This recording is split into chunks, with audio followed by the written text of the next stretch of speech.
Once upon a time there was a young man with an evil, wily dad. The old man didn't like his son, but he loved stealing crops from him. The young man knew he should give up farming, but he had a passion for growing things. After years of therapy, and with the encouragement of the friends he made in his support group, people with evil dads, he changed his name again, had plastic surgery, and moved across the country. This time he decided he would start a cherry orchard. To bring in business, he advertised cherry blossom tours during cherry blossom season. Many people came, but he didn't see his dad, and nothing happened to his trees. He started to relax a little. He knew that with the precautions he had taken, it would be impossible to find him. He couldn't help himself, though. The night before the cherry harvest, the young man slept outside with a tent and sleeping bag. His dad had pulled off the impossible before. At 2 a.m., the young man heard strange snuffling noises. He opened his eyes and saw a large green furry monster. He screamed. Then he saw his dad holding a leash on the monster. "How the hell did you find me?"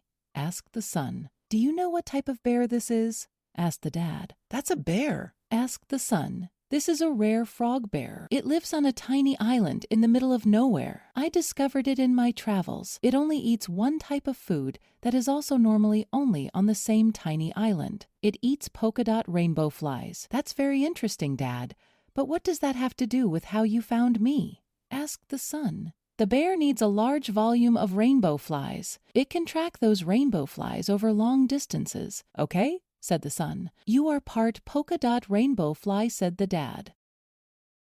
"Mom was part polka dot rainbow fly?" asked the son. "Don't be ridiculous," said the dad. "I tinkered with your DNA and added some polka dot rainbow fly in there in case I ever needed to track you." "That doesn't sound believable," said the son. "If you concentrate really hard on your shoulder blades, your wings will come out," the dad said. The young man concentrated and he felt wings sprout from his back. "I can fly?"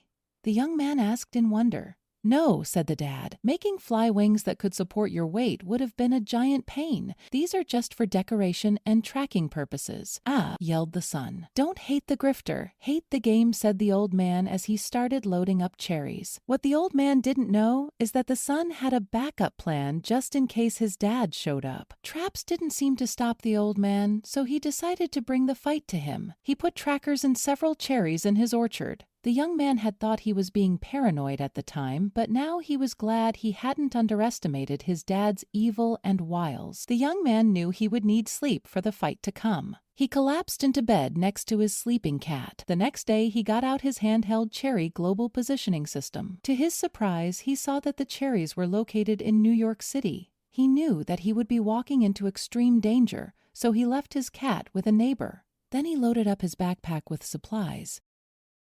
The young man drove his truck into the city, following his cherry global positioning system. He found a parking spot as close as possible. He retrieved a blonde wig and goatee from his backpack. The young man walked to a point where he was standing in front of City Hall. But the CGPS was showing the cherries were right there where he stood, not inside City Hall. Then he saw a sign offering tours of the old abandoned City Hall subway station and ran to sign up for the tour. Once he was on the tour, he slipped into the tunnels while everyone else was looking at the old station's architecture. He followed CGPS to an abandoned tunnel off the main line. It was there that he came across a sandwich shop, but he ducked behind a pole when he realized men in dark overalls were coming down ladders from manholes up above and entering the sandwich shop.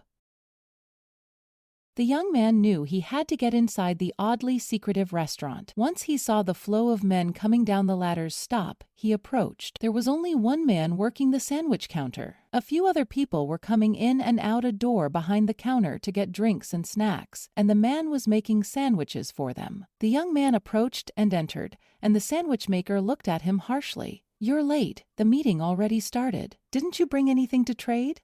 "Oh, and the tuna sandwich is 50% off today if you want one." The young man was caught off guard but said he'd just eaten and that his partner was already inside with the items to trade. He walked past the sandwich maker and entered the back room into a huge open space filled with people, produce, and several capybaras. His dad seemed to run the meeting. He presented the cherries first. Then, one by one, other grifters presented their stolen goods and stories. One grifter had pretended to be a blueberry inspector. Another grifter had pretended to run a bread factory. The young man knew that the attention would be on him soon, and he had nothing to present. Luckily, the person ahead of him got in a big debate with the grifters. He had stolen a bunch of capybaras from what the other grifters said was a petting zoo. The grifter in front of him insisted it was a petting farm. Many of the other grifters also said it was unhygienic to bring animals into a restaurant. While this discussion was happening, the young man surreptitiously grabbed one of the capybaras. When his turn came, the young man spoke in an artificially low voice.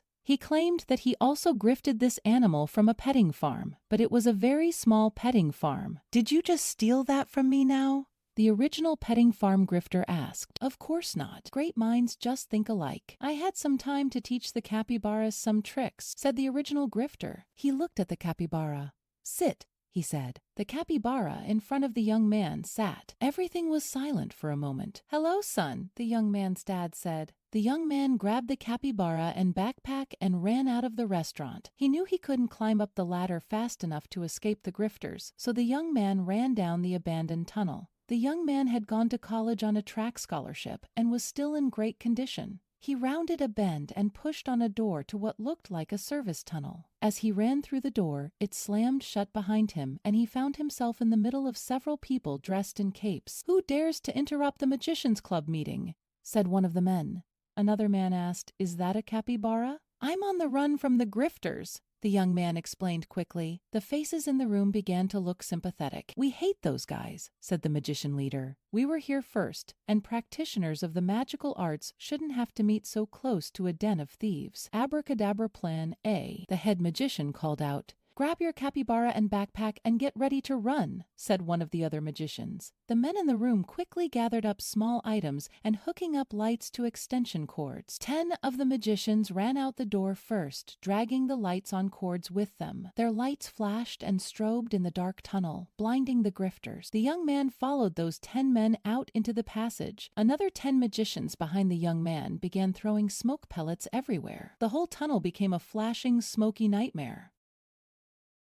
The lead magician pulled the young man aside and spoke in his ear. "Feel along the wall to your left. In a few feet, you'll feel a door. Open it and go through.